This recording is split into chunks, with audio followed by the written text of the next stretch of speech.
અમારા ખોજા TV radio અને એરવેસના માનવંતા સાંભળનારાઓ, આજનું રિવ્યુ ધ પ્રેસ સમાચારોનું અવલોકન ઇટાલીથી શરૂ કરીએ.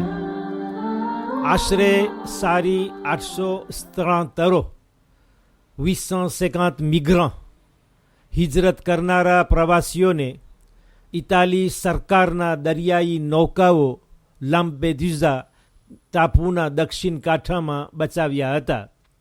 આ હિજરત કરનારાઓ પોતાનો દેશ છોડી પરદેશમાં વસવાટ કરવા જનારાઓની ઓરિજિન કયા દેશના વતની છે તે બતાવવામાં આવ્યું નથી. કિનારા ઉપર સંરક્ષણ કરનાર વહાણો ગાર્ડ કોત તેમની મદદ માટે દોડ્યા. સ્ત્રીઓ અને બચ્ચાઓ તેમજ પુરુષો બધાને બૂટ ઉપર બેસાડી એક બંદર સુધી પહોંચાડ્યા. તે ઉપરાંત મચ્છી મારનાર 25 મીટરની લંબાઈવાળું એક વહાણ, જેની અંદર 200 પ્રવાસીઓ 200 વોયાજર પસાજે હતા, un bateau long de 25 mètres, તેને પણ પકડવામાં આવ્યું.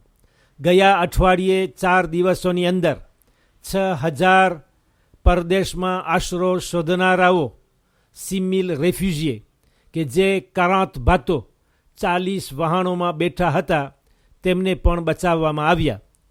18 ઓક્ટોબર 2013, 18 ઓક્ટોબર 2013 અને 10 એપ્રિલ 2014, 10 એપ્રિલ 2014ના વચગાળામાં 18546 રેફ્યુજીએ, 18546 આવા હિજરત કરનારાઓ પોતાના દેશથી ભાગી જનારાઓની સહાય મદદ થઈ હતી. લગભગ એકંદરે 5 નાવીર મિલિટેર, 5 લશ્કરી વહાણો, નૌકાઓ, હેલિકોપ્ટર સાથે અને 900થી વધુ દરિયાઈ કામ કરનારાઓ, પ્લસ de 900 મારાં તેમજ દરિયાઈ સિપાહીઓ દરરોજ આ ચોકીના કાર્યમાં મુબતેલા રહે છે.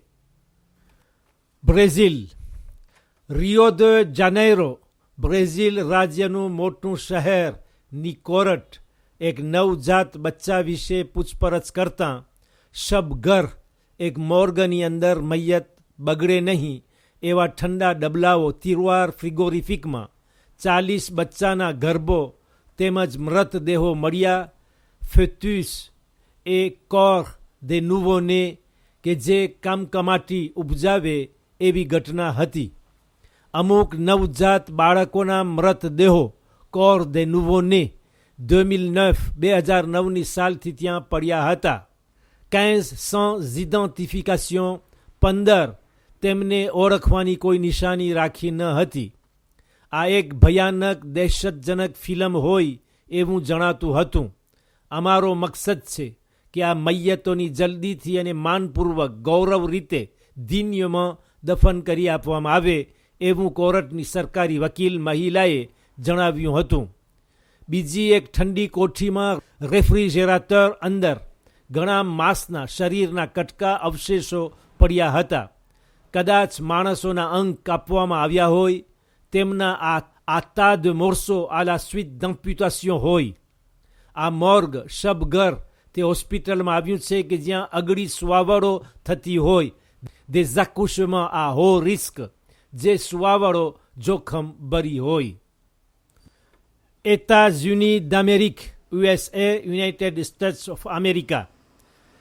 અમેરિકાના મધ્યમાં આવેલું એક રાજ્યમાં એક 70 વર્ષનો મર્દ, un septuagénaire, યહૂદીઓની પાકની ઉજવણીની આગલી સાંજના બંદૂકની ગોળીથી 3 યહૂદીઓની જાન લઈ લીધી. અમેરિકાના પ્રમુખ બરાક ઓબામાએ આ ઘટનાને વખોડી કાઢતાં કહ્યું હતું કે ધાર્મિક હિંસાની જગ્યા અહીં અમેરિકામાં નથી. La violence religieuse n'avait pas sa place aux États-Unis. આપણને બધાને સાથે મળવા જોઈએ. બધા ધર્મો એક સાથે થઈને અજ્ઞાનતા અને અસહિષ્ણુતા, ઇગ્નોરન્સ એ ઇન્ટોલેરન્સનો સામનો કરી તેને તોડવા ખાતર ખાસ કરી યહૂદિયત વિરુદ્ધ જે આચરણ કરવામાં આવે છે, આ હાલત ધિક્કાર અને હિંસા, la haine et la violence તરફ લઈ જાય છે. એવું વધુમાં અમેરિકાના પ્રમુખ બરાક ઓબામાએ તેના પ્રવચનમાં કહ્યું હતું.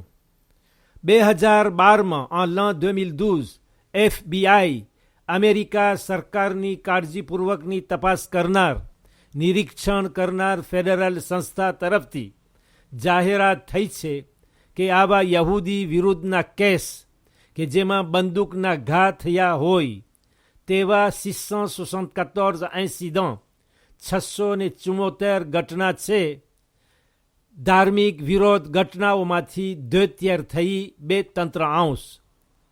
અમેરિકામાં જેટલા અપરાધો અને ખૂન થાય છે તેમાંથી 1/5 ભાગ થયો 5મો ભાગ રાખે છે, જ્યારે કે જાતીય વિરુદ્ધ, વંશ વિરુદ્ધ અથડામણો, વ્યોલન્સ, રાશિયાલ અડધો હિસ્સો ભજવે છે. હવે આપણે આવીએ ઇજિપ્તમાં. ઇજિપ્ત ખાતે જ્યાં દમનની ઝુંબેશ, campagne de répression, ભૂતપૂર્વ પ્રમુખ મોહમ્મદ મોર્સીના પક્ષના લોકો વિરુદ્ધ ચાલી રહી છે, તે જ સમયે રાજના ફૌજી દળો સામે વિરોધીઓ હુમલાઓ કરતા રહે છે. અને એક નવા બોમ્બ ધમાકાના કારણે કે જે રસ્તા ઉપર એક આમ માણસ પસાર થતો હોય તેમજ 2 પોલીસના સિપાહીઓ, આવા 3 માણસો માર્યા ગયા. ઇજિપ્તની કેપિટલ કૈરોમાં આવી ઘટના બની હતી, જ્યાં વહેલી સવારે આ બોમ્બ ફૂટ્યો. પૂરી ખાતરી નથી કે તે ઘા કરવામાં આવ્યો હતો કે ત્યાં કોઈ સ્થળે છુપાવવામાં આવ્યો હતો. પોલીસની એક છાવણીનું છાપરું ઉખડી ગયું કે જે ભર રસ્તામાં આવી હતી. તે વખતે માણસોની ભીડ જામી હતી. લોકોની આવજા વધુ પ્રમાણમાં હતી, કેમ કે કામે જવાનો ટાઈમ હતો, heure de pointe, અને તે જિલ્લા કામધંધા અને રહેણાંકનો હતો, quartier d'affaires et résidentiel. બસ આપણા સમાચારો ગિનેના નવીન ઉપર ખત્મ થશે. ગિને ખાતે જે એબોલા નામના તાવનો રોગચાળો જાહેર થયો હતો, એપિડેમી, કે જે જાન્વિયે મહિનાથી જાન્યુઆરી માસથી લઈને અત્યાર સુધી 100 માણસોને મારી નાખી છે. તેના ઉપર ગિનેની સરકાર કબજો મેળવી લીધી છે. 168 રોગીઓમાંથી parmi 168 cas આ રક્તસ્રાવ તાવ, ફિèvre hémorragique, 106 માણસોને બીમારોને માર્યો છે, 106 morts. 71 લોકોની 71 parmi eux એનાલિઝ કરતાં પરિણામ મળ્યો છે કે તે એબોલા નામનો તાવ હતો, ફિèvre એબોલા.